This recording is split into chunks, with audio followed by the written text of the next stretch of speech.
Good afternoon. Welcome back to Oneida Live here on the Oneida Nation Reservation in Wisconsin. Today is July 1st, 2025. We're halfway through the year and it's hotter and blazes outside, which is good. We wait all year for this to come around to the hot, sweltering days of summer. So today we have guests from Oneida Child Support. We have 3 guests with us this morning or this afternoon, and we're going to hear a little bit about their programs, their services, and some of the things that they do. Now, it might sound like sort of a narrow scope of things, child support, cut and dried, but there's a lot of different services, a lot of diversification in their area. So to start us off, we have the technical supervisor for Oneida Child Support, Tammy Bush. And Tammy's going to give us an idea of her portion of duties and responsibilities. So go ahead, Tammy. Thank you. Just giving a brief overview of child support. The Child Support Agency, some of the things we do is we establish paternity. Our paternity specialist will speak on that in a little bit. We locate absent parents. We establish right-sized child support orders. We also monitor and enforce the child support orders. We review our child support orders every 2 years and modify them if needed. We assist customers in developing plans to remove job barriers, make referrals for supportive services, and we also offer a co-parenting program that somebody will speak on in a little bit. As far as the referrals and assisting customers in developing plans to remove job barriers, if somebody has a child support order they're unable to pay or are struggling with finding employment, they should reach out to their case manager and we can provide assistance to them. The Oneida Nation Child Support Agency differs from the county child support agencies in a few ways. One thing is, like I said, we can provide more of the case management to parties, both parents. We do not charge interest on arrears. We also do not charge the annual receipt and disbursement fees.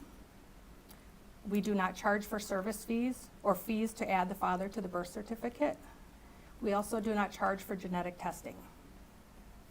County and state agencies do charge for all of these services.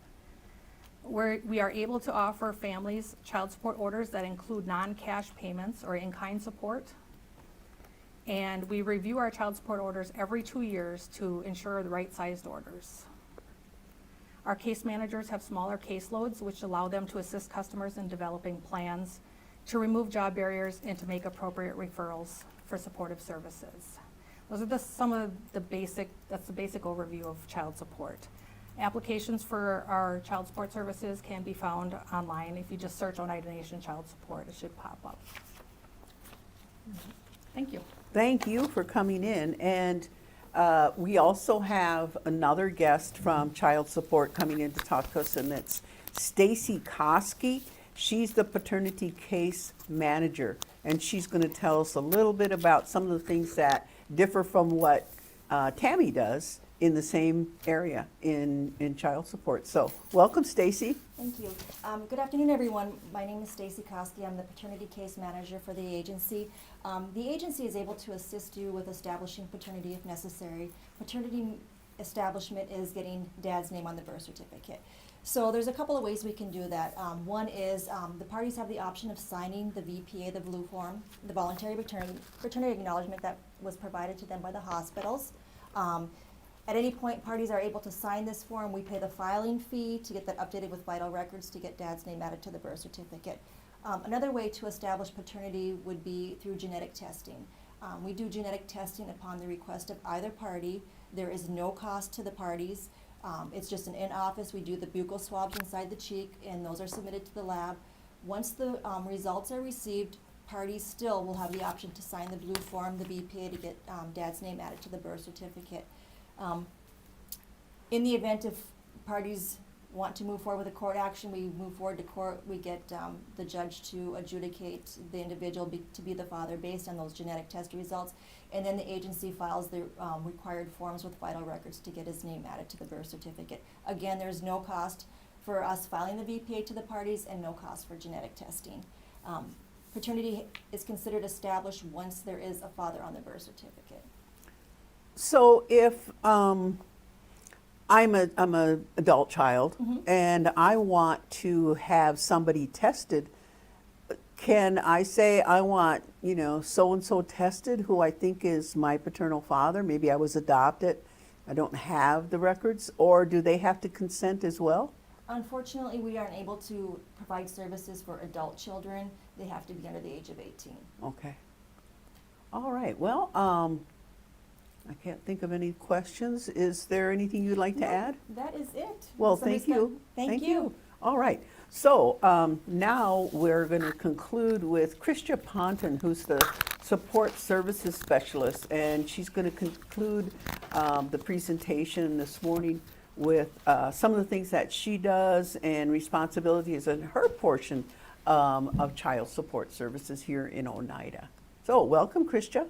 Hi, I'm Kristia Ponton, Support Services Specialist, but I'm also a presenter of our Co-Parenting Essentials workshop. So we created the workshop in collaboration with Oneida Cultural Heritage to be able to incorporate some of our Oneida teachings. The goal of our workshop is to equip parents and caregivers with tools for effective co-parenting. What our workshop primarily emphasizes is that effective co-parenting really thrives on communication. So a lot of our focus is on how to communicate, what's important to communicate, and then how to keep that communication centered around our children.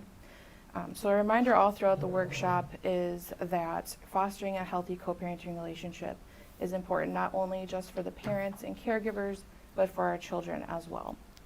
Currently, we offer the workshop in-house at the Gutney-Gulio Family Center. Twice a month, there's an AM or a PM session available to choose from, and we also have virtual sessions available that more fit your schedule. And our flyers for that are located on our Oneida Facebook page, that's Oneida Nation Child Support Agency, on our web page, and in the Gully Wesox. And that's all I have. Wonderful. We don't have any questions, Kristia, so thank you for coming in. Really appreciate it, and thank you for all the work you do and how you consolidate and coordinate amongst all the needs of the Oneida children. Appreciate that.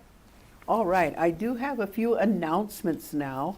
I just want to remind everybody that on Tuesday, July 8th, is a special General Tribal Council meeting. The meeting will be at the Oneida Hotel at 6 p.m. Doors open at 4. You should have received your packet in the mail. And it's a packet that has the agenda, the way the meeting is conducted, an executive summary of the issues. The agenda is basically the Onyo de Aga project plan and an update and a working group. So this should be in your mail. This is what the General Tribal Council will be on Tuesday, July 8th at 6 p.m. at the Oneida Hotel. So check your packets out, read them. This meeting will not pay a stipend. And the General Tribal Council voted not to pay a stipend for that meeting, just so you know that. Also, next Saturday is the July election, the special election. You should have gotten a notice in the mail on this one. Saturday, July 12th, polls open at 7 a.m. to 7 p.m. at the Oneida Community Health Center in Oneida and at the CIOTS building in Milwaukee. The CIOTS building is located at 5233 West Morgan Avenue. You just need to be 18 and have a picture ID to vote or your tribal ID. The offices that are open is 3 for the Oneida Election Board, 1 for the Oneida Gaming Commission, 1 for the Oneida Land Claims Commission, up to 2 for the Oneida Land Commission, for the Oneida Commission on Aging, 3 spots, and for the Oneida Nation School Board, 2 spots. For the Oneida Nation School Board Community at Large member, there's 2 spots, and 3 openings for the Oneida Trust Committee, and 1 for the Oneida Legal Resource Center advocates position. So that's July 12th, Saturday. Now, we do want to just give you some update on what's happening today. Today, the GWA online application is live. If you go to www.oneida-na.org, nsn.gov, you can find the application online. When you go and open up our website, the first step is to go to government. When you put the cursor on government, a menu will click down, and when it drops down, go to the far right box. It says members only.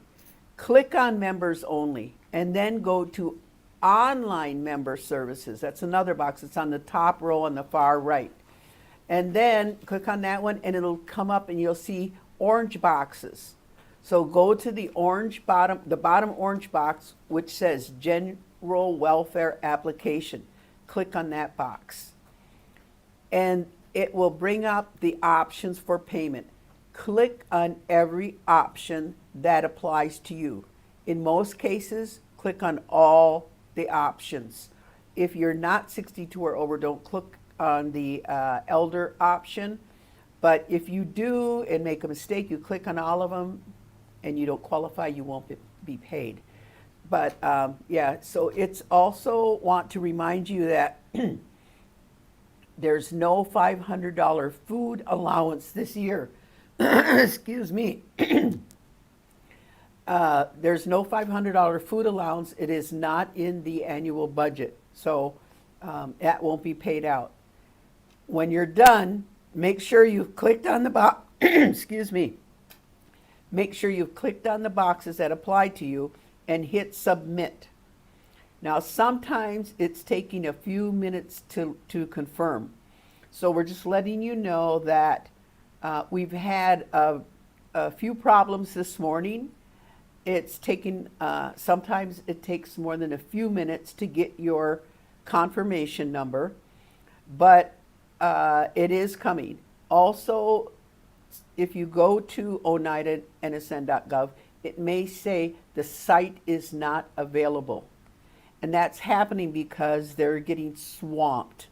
You have until September 5th to make your application online or to mail it in. So be patient, maybe wait a few days. You can even wait a month. You have until September 5th. So just don't forget to do it. Be patient and remember to make sure all of your information is updated and current. You can also go to, on that page, you can go to member information. When you go to member information, you have to look at, it'll have your address, make sure your address is correct, your information. If you've changed your name, either through marriage, divorce, or just changed your name, make sure you update that. Also, your deposit information. Make sure you enter the correct information for the deposit or the address to have a check mailed. Now, the tribe no longer will deposit in Venmo and PayPal and those kinds of accounts that are not federally recognized banks. So take a look at your notice and make sure that you have a qualified deposit in there and that it's updated. Also, if you have the paper application, which you will have received in the mail, you would click on Section 2 to accept the GWE assistance, accept 2,000 GWE if you're 62 and older, and accept the $703.54 if you're 65 and older by December 31st. The bottom box says, I decline any GWE. If you click I decline, you will not receive any payments. So read your application, proofread your application, ask somebody else to make sure your application is correct before you mail that in. So as we said, today the website has had some problems. We've been looking at what's wrong, and I think it's just that there are so many going online. So be patient. Maybe do it in a couple days. All right, let me see if we have questions. Will you get an email saying our application was received? Yes, you will if you go online. If you go and mail it in, you'll receive a confirmation in the mail. The confirmation is also slow. Again, if you don't get it, go back and check. Applying twice won't hurt anything, but we just, advise you to be patient. Would like an update on the government issues, President of the United States. I don't have anything. I know that the Senate just passed the wonderful bill that was anticipated. I'm not sure what happens next, but Thursday, Councilwoman Jenny Webster will be here, and we will ask and advise that she perhaps expands her presentation with whatever information she has and include that in her update. Thank you for asking. Hard to know who to vote for if they're not publicly introducing themselves. Well, that is true. Just have to do a little homework, and I can't advise anybody who to vote for or how to vote. But thank you for your questions. Thank you for your time. Excuse me. And as I said, Thursday we'll be here with Councilwoman Jenny Webster. Have a great rest of the week. Y'all want to go?